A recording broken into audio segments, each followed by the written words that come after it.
इसमें शामिल है पालिका इंडोर स्पोर्ट्स स्टेडियम, हृदय रोग संस्थान में सीनियर रेजिडेंट्स के आवास के लिए भवन, बिठूर मार्ग का चौड़ीकरण, गंगा बैराज पर घाटों का विकास और किंग एडवर्ड मेमोरियल हॉल में पोजेशन मैपिंग का कार्य, इसका आज लोकार्पण हो रहा है। और मल्टी लेवल कार पार्किंग, हृदय रोग संस्थान में फ्लैट का निर्माण और अन्य विकास परियोजनाओं का शिलान्यास किया जा रहा है। 388 करोड़ रुपए की 272 परियोजनाओं की सौगात माननीय मुख्यमंत्री महोदय द्वारा दी गई। एक बार जोरदार तालियों से आप उनका आभार व्यक्त करें। और अब बारी है विभिन्न योजनाओं के लाभार्थियों को लाभांश देने की। मैं माननीय मुख्यमंत्री महोदय से अनुरोध करूंगी कि इन लाभार्थियों को लाभांश दें।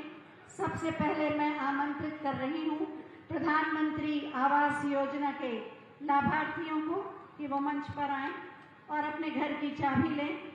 श्रीमती उर्वशी वर्मा, श्रीमती बीना देवी, श्री सनूप कुमार, श्रीमती यशोदा कनौजिया और श्रीमती ज्योति सिंह। हर व्यक्ति का सपना होता है उसका अपना घर, और जिनके सपनों को में भी ये संभव नहीं था उन्हें साकार किया है प्रधानमंत्री आवास योजना ने, और इन्हें स्वामित्व की ये चाबी, इन्हें आपकी शुभकामनाओं की तालियां तो मिलनी ही चाहिए। एक घर किसी को दिया जा रहा है।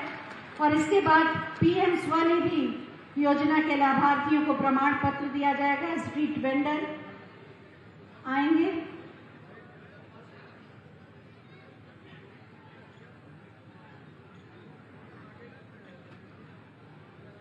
स्वनिधि योजना के लाभार्थी श्री जगदीश यादव, श्रीमती सुधा यादव, श्रीमती सुधा, श्री अजय कुमार कनौजिया, श्री शिवम कश्यप और श्री दिलीप कुमार।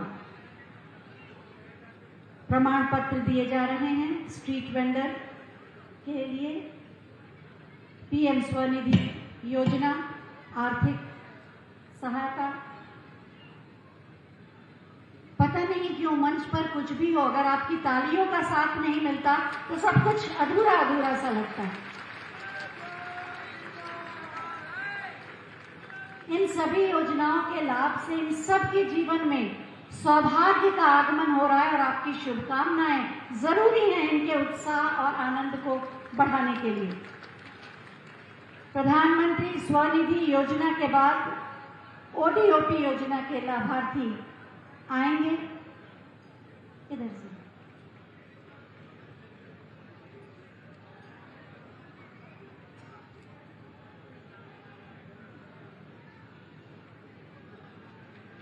ओडीओपी के लाभार्थियों को चेक दिया जाएगा। एचडीएफसी की ओर से 4.5 करोड़ की धनराशि का ये चेक श्री अमल गुप्ता को। 4.5 करोड़, तालियां तो उस अनुपात में बजाइए। एसबीआई की ओर से श्री कलीमुल्ला अहमदुल्ला मलिक को 2 करोड़ 80 लाख का चेक। यूनियन बैंक की ओर से श्री विनीत चावला जी को 60 लाख का चेक। और विश्वकर्मा श्रम सम्मान योजना के अंतर्गत प्रशिक्षण के लिए टूल किट दिया जा रहा है। सुश्री सीता वर्मा और सुश्री दिव्या पांडे को इसमें सिलाई मशीन और सिलाई के लिए आवश्यक सामग्री है। जोरदार तालियां।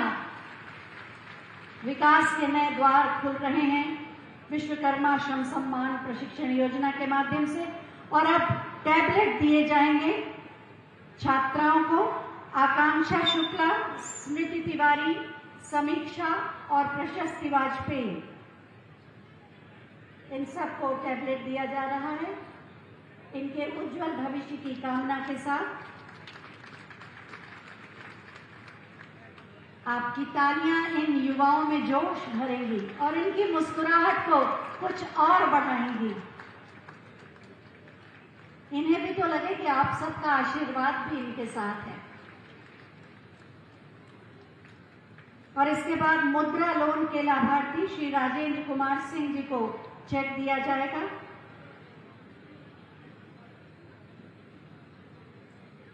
खेलो इंडिया को प्रोत्साहन देने के लिए निःशुल्क कोचिंग दी जाती है कुछ दुर्बल आय के लोग बच्चों को, और उन बच्चों को भी पालिका स्टेडियम कानपुर में निःशुल्क कोचिंग दी जाती है, उन्हें भी प्रमाण पत्र दिया जा रहा है। श्री राम कुमार यादव कुश्ती के लिए, सुश्री लक्ष्मी शुक्ला बैडमिंटन के लिए और सुश्री दीपांजलि बॉक्सिंग के लिए।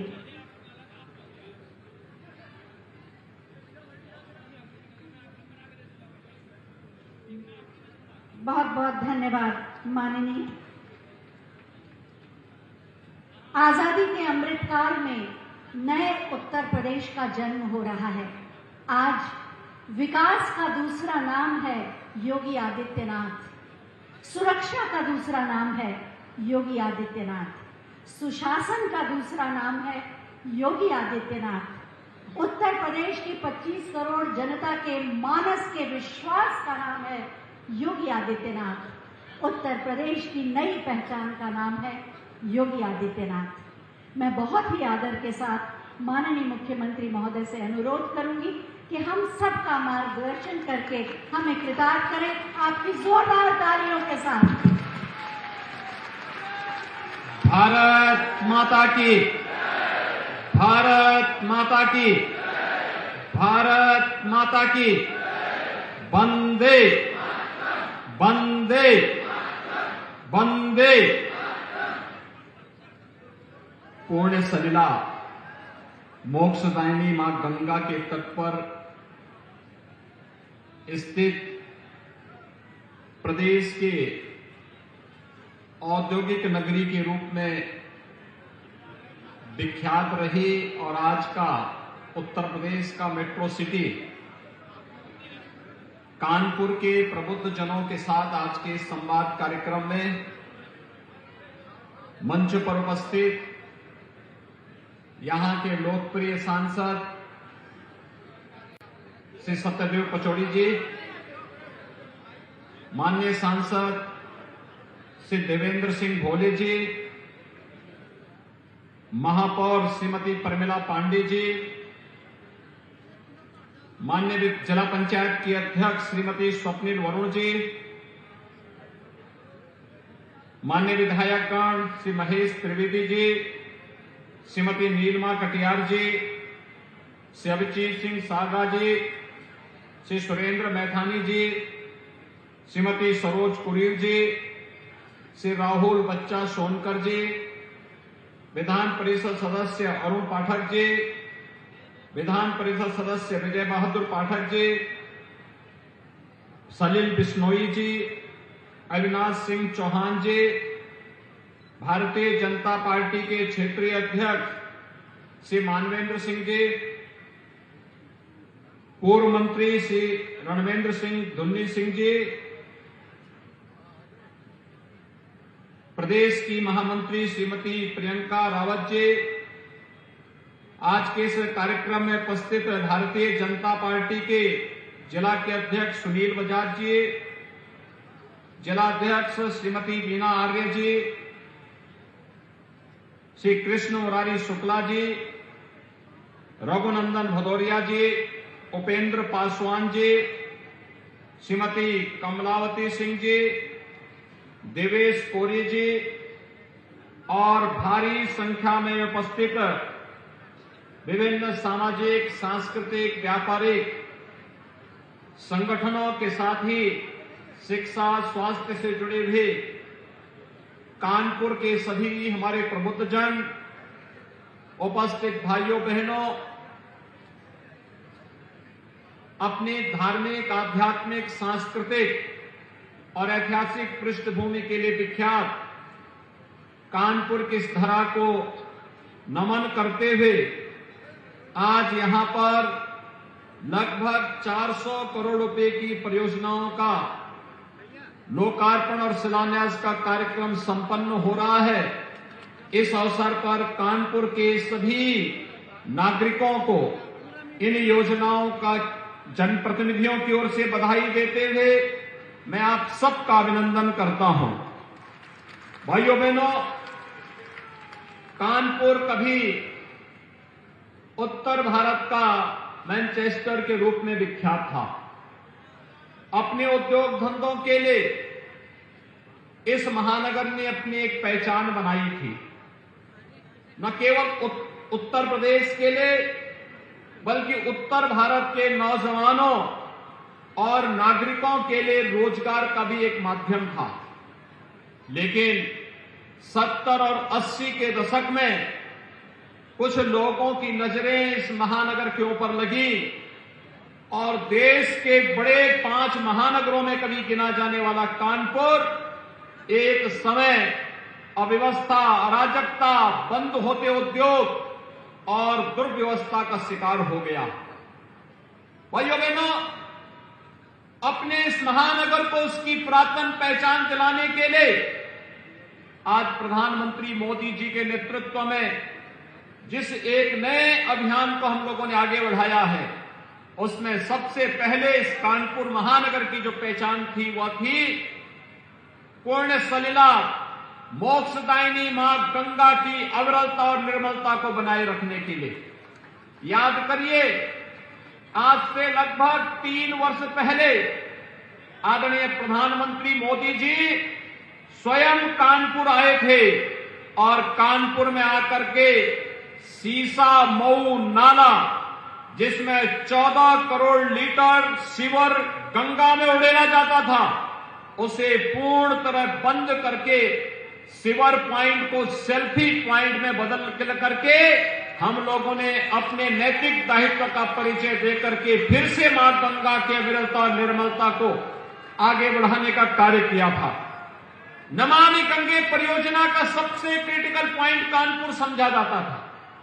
लोग कानपुर को इसके लिए झिझोड़ते थे, गलत निगाहों से देखते थे कि देखिए, कभी कानपुर औद्योगिक और रोजगार की नगरी थी, आज कानपुर प्रदूषण पैदा कर रहा है। कानपुर का सारा शिविर गंगा जी में जाता है, इसके नीचे गंगा जी कहीं भी स्नान यानी आचमन की बात तो दूर, स्नान करने लायक नहीं। लेकिन आज मैं कह सकता हूं, कानपुर में किए गए प्रयोग का परिणाम है कि प्रयागराज में भी गंगा जी अविरल और निर्मल बनी हुई है। इसके 2 उदाहरण स्पष्ट हैं। एक, कानपुर के सीसा मऊ नाला को पूरी तरह चौक करते हुए वहां पर उसे हम लोगों ने आज सेल्फी पॉइंट में बदलने का काम किया है। और दूसरा, जाजमऊ के पास जहां एक भी जलीय जीव नहीं बचा था, आज गंगा जी में फिर से जलीय जीव दिखाई दे रहे हैं। और भाइयों बहनों, एक और अविरल और निर्मल गंगा की परिकल्पना को साकार करता हुआ कानपुर है, वहीं कानपुर आज अत्याधुनिक सुविधाओं को लेकर के आगे बढ़ रहा है। कानपुर में मेट्रो की शुरुआत प्रधानमंत्री मोदी जी ने विगत वर्ष ही प्रारंभ कर दी थी। तेजी के साथ इसका विस्तार हो रहा है और मेरा अनुमान है फर्स्ट फेज के बाद अब सेकेंड और थर्ड फेज के कार्यों को बहुत शीघ्र हम कानपुर वासियों को लोकार्पित करने के लिए कानपुर में आएंगे। कानपुर को पब्लिक ट्रांसपोर्ट की एक बेहतरीन सुविधा को देने का कार्य करेंगे। इलेक्ट्रिक बस सेवा पहले से आपके कानपुर में संचालित है। तो भाइयों बहनों, औद्योगिक विकास की इसकी पहचान को फिर से वापस देने के लिए देश के अंदर जो 2 डिफेंस कॉरिडोर बन रहे हैं, उनमें से एक कानपुर भी उसका केंद्र बिंदु है। और उत्तर प्रदेश के कानपुर, अलीगढ़, आगरा, लखनऊ, झांसी और चित्रकूट, इन सभी क्षेत्रों में डिफेंस कॉरिडोर से संबंधित नोड को लैंड बैंक और विकास के साथ जोड़ते हुए भारत की रक्षा के क्षेत्र में आत्मनिर्भरता के लक्ष्य को प्राप्त करने का केंद्र बिंदु एक बार फिर से कानपुर बनेगा। इसके लिए सरकार पूरी प्रतिबद्धता के साथ कार्य कर रही है। भाइयों बहनों, इसकी औद्योगिक पहचान दिलाने के साथ ही अभी आपने देखा होगा 5 दिसंबर को उत्तर प्रदेश शासन का बजट सप्लीमेंट्री बजट आया था और सप्लीमेंट्री बजट में आपने देखा होगा कि 8,000 करोड़ रुपए का हम लोगों ने व्यवस्था की है, जो लैंड बैंक बनाने के लिए कानपुर और झांसी के बीच में पर्याप्त मात्रा में लैंड बैंक तय करने के लिए हम लोगों ने व्यवस्था की है। जिससे औद्योगिक निवेश के एक बड़े कार्यक्रम को हम आगे बढ़ा सकें। भाइयों बहनों, एक तरफ विकास की इस प्रक्रिया को आगे बढ़ाने का कार्य हो रहा है, तो दूसरी तरफ आज नगरीय जीवन को बदलने की कार्रवाई को भी तेजी के साथ आगे बढ़ाने का कार्य चल रहा है। आपने देखा होगा, आज यहां पर अभी कुछ देर पहले लाभार्थी परक योजनाओं का लाभ लाभार्थियों को दिया गया। तो स्मार्ट सिटी मिशन के अंतर्गत कानपुर जैसे शहर में कैसे स्मार्ट सिटी ने इस पुराने नगर की तस्वीर को बदलने का काम किया है, आज यहां पर उसकी एक झलक भी आपको देखने को मिली होंगी। 400 करोड़ रुपए की अधिकतर परियोजनाएं कानपुर सिटी से जुड़ी हुई स्मार्ट सिटी मिशन से जुड़ी हुई वे परियोजनाएं हैं, जो कार्य बहुत पहले हो जाना चाहिए था, लेकिन उस कार्य में कोताही बरती गई। और स्मार्ट सिटी मिशन का परिणाम है कि भाइयों बहनों, स्मार्ट सिटी मिशन जो हम लोगों ने integrated command and control centre बनाया था, ये command and control centre Covid जैसी महामारी के दौरान एक तरफ कोविड प्रबंधन का काम करता था और दूसरी तरफ सिटी के कूड़ा प्रबंधन में भी यहां से मॉनिटरिंग करने का एक बेहतरीन माध्यम ये बना था। टेक्नोलॉजी का उपयोग करके हम आम नागरिक के जीवन को कितना सहज और सरल बना सकते हैं। स्मार्ट सिटी मिशन के अंतर्गत ICCC इसका एक उदाहरण है। इंटीग्रेटेड ट्रैफिक मैनेजमेंट सिस्टम को इसके साथ जोड़ना और ICCC के साथ ही हमारे शहर सुरक्षित हो, इसके लिए सेफ सिटी की योजना को इसी के साथ इंटीग्रेट कर देना, यह प्रदेश के अंदर, देश के अंदर एक नए मॉडल के रूप में 18 ऐसी सिटी एक साथ ICCC के साथ इंटीग्रेट करते हुए सेफ सिटी के रूप में बन रहे हैं। अब कोई अपराधी, कोई भी ऐसा समाज विरोधी तत्व जो पहले एक चौराहे पर किसी बेटी या बहन को छेड़ता हो, दूसरे चौराहे पर डकैती डालने का दुस्साहस करता हो, अब नहीं कर पाएगा, क्योंकि CCTV कैमरा एक एक गतिविधि को कैद करके रखेगा।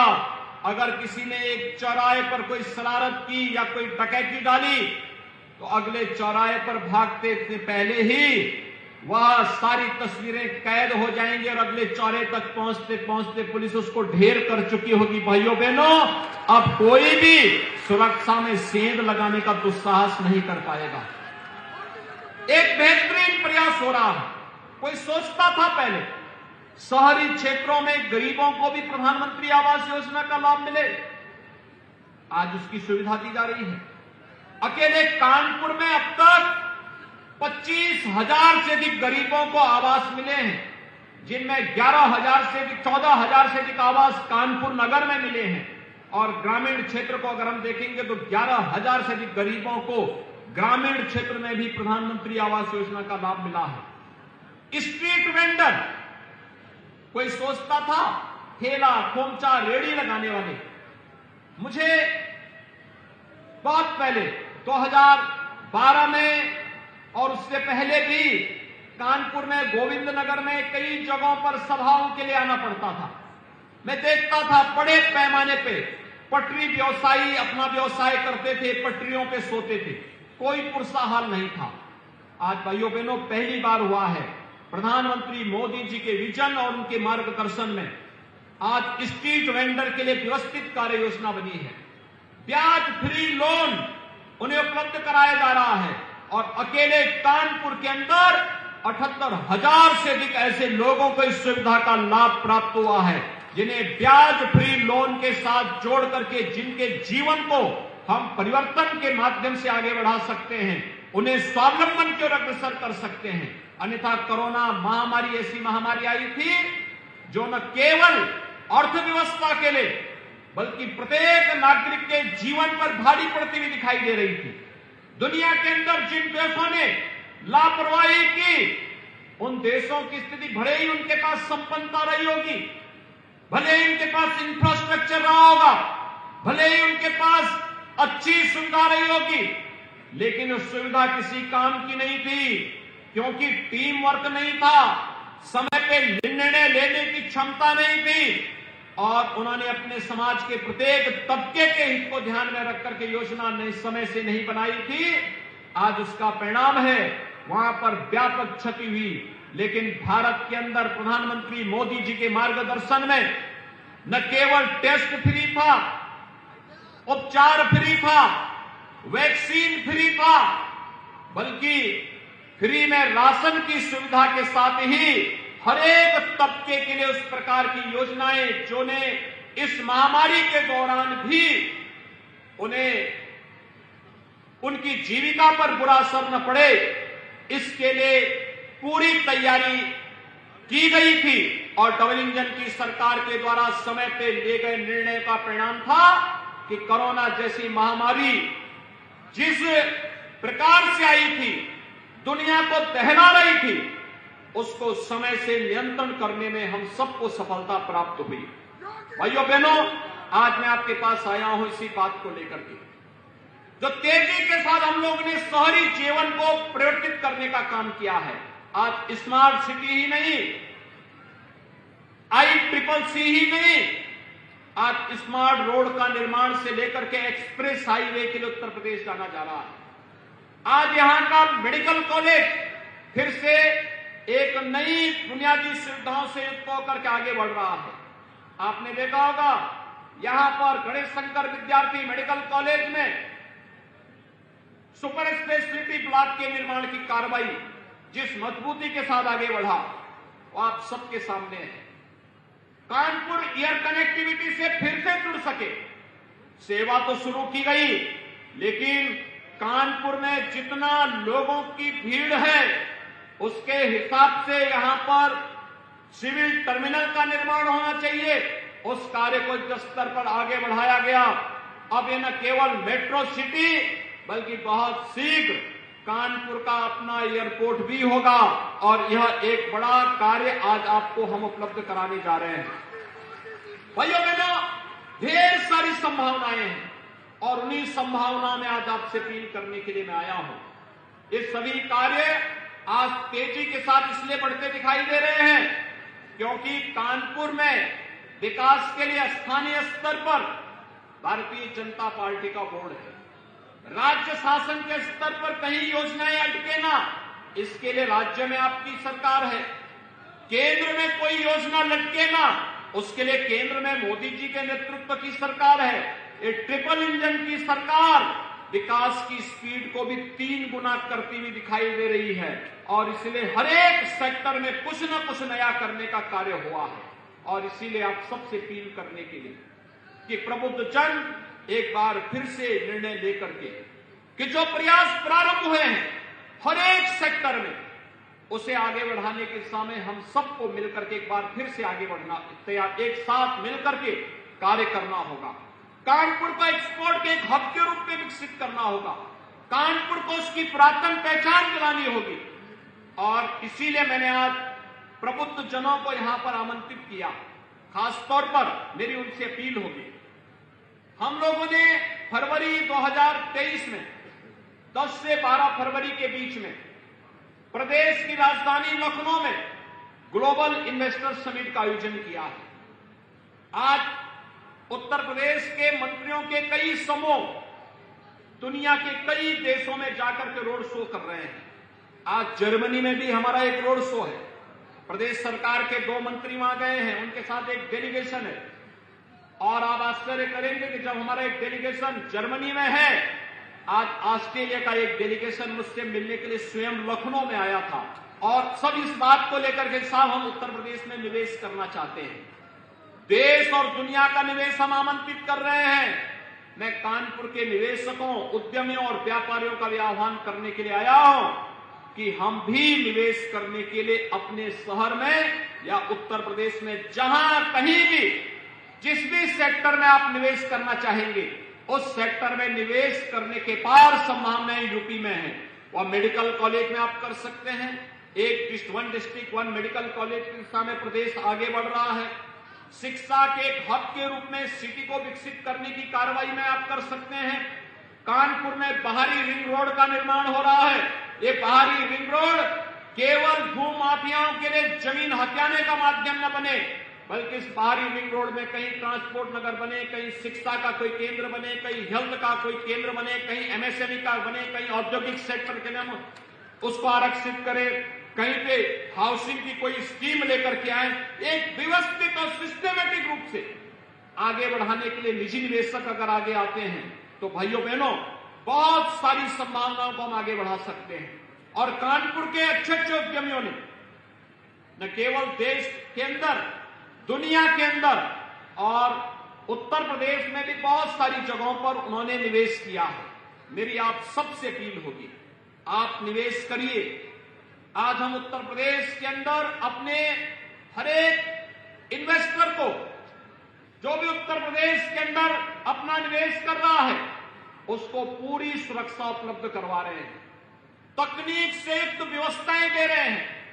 हम लोगों ने देश का सबसे बड़ा single window system Uttar Pradesh के पास है, जहां पर 350 से अधिक स्वीकृतियां एक साथ आपको उपलब्ध हो सकती हैं। आपने शासन के साथ एमओयू किया, मुख्यमंत्री कार्यालय स्वयं निवेश सारथी के माध्यम से उसका मॉनिटरिंग कर रहा है कि कहीं पे आपकी फाइल अटके ना, समय से ये निवेश आपका हो सके। और आपने निवेश कर दिया तो इंसेंटिव देने के लिए भी आपको कार्यालयों का चक्कर नहीं लगाना पड़ेगा, बल्कि स्वयं हम लोगों ने अपने पोर्टल में अपनी बात कही और उसके बाद इंसेंटिव आपके अकाउंट में स्वतः आता हुआ दिखाई देगा। भाइयों बहनों, आज उत्तर प्रदेश इस दिशा में आगे बढ़ा है। मैं कानपुर के अपने सभी उद्यमियों से भी इस बारे में अपील करूंगा, हमें निर्णय लेना चाहिए। हर एक सेक्टर में संभावनाएं हैं। एक स्कूल और अच्छा विश्वविद्यालय खुलना, कोई टेक्निकल इंस्टीट्यूशन खुलना, कोई स्किल डेवलपमेंट का सेंटर खुलना, एमएसएमई के तमाम संभावनाएं कानपुर में हैं। कानपुर में औद्योगिक निवेश की ढेर सारी संभावनाएं हैं। किसी भी सेक्टर में जो 25 ऐसे सेक्टोरियल पॉलिसीज राज्य सरकार ने बनाई है, इनमें जहां कहीं भी आपको लगता है कि आप निवेश करके न केवल अपनी पूंजी को सुरक्षित कर सकते हैं, बल्कि उत्तर प्रदेश के विकास में और प्रधानमंत्री जी के विजन के अनुरूप भारत की अर्थव्यवस्था को $5 ट्रिलियन की अर्थव्यवस्था बनाने में योगदान दे सकते हैं। उत्तर प्रदेश इस दिशा में भारत की अर्थव्यवस्था की एक ग्रोथ इंजन के रूप में काम कर सके, इसके लिए मुझे लगता है कि हर एक व्यक्ति अपने अपने क्षेत्र में अगर कार्य करना प्रारंभ कर देगा तो हम बेहतरीन परिणाम देने में सफल होंगे।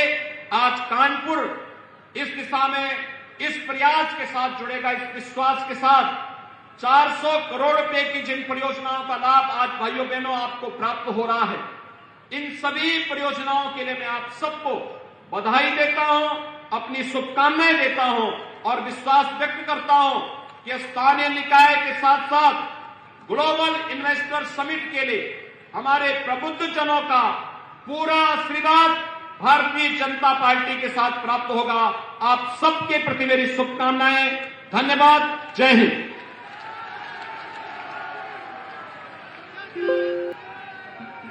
बहुत बहुत धन्यवाद माननीय आपके प्रेरणादायी उद्बोधन के लिए।